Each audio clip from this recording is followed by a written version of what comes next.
Can I just briefly touch on the election topic, though, because I think this is super important. I am definitely worried about the impact that AI is going to have on the election. But the main worry I have, I think, is not the one that gets the most airtime. What everybody talks about is deepfakes. And deepfakes, I think, will be a problem politically in society in a lot of other ways. But in some sense, that's fighting the last war. We know about deepfakes.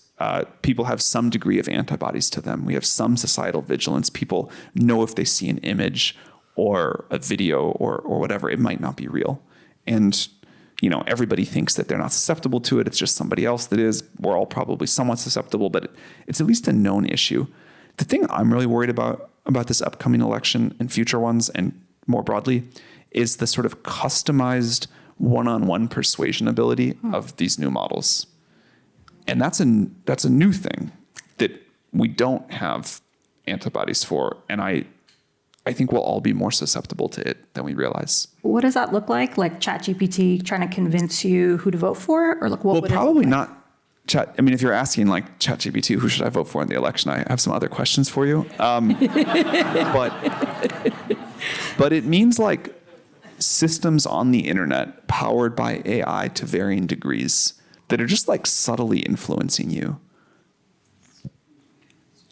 So how is OpenAI trying to address that problem? Because you guys are uniquely positioned to kind of address this concern that you have, right? So what are you doing?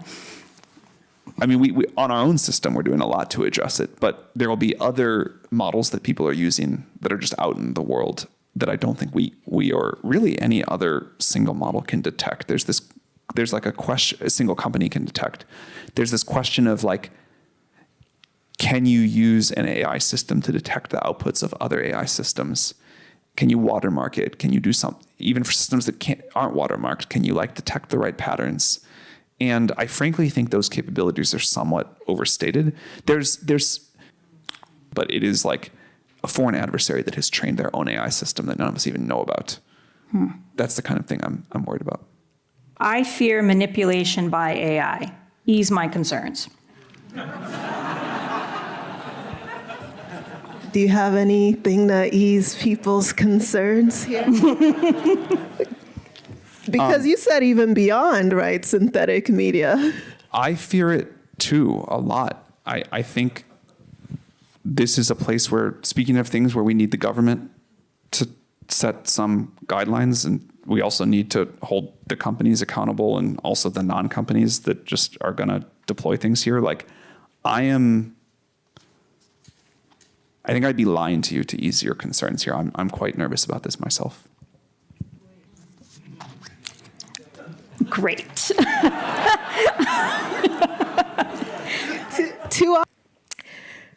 Interesting.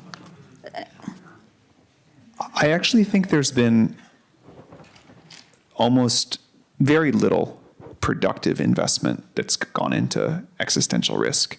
In fact, if any of you know a productive way to invest, we'll do it. That'd be great. It's been a lot of like think pieces that I think have had somewhat limited impact so far.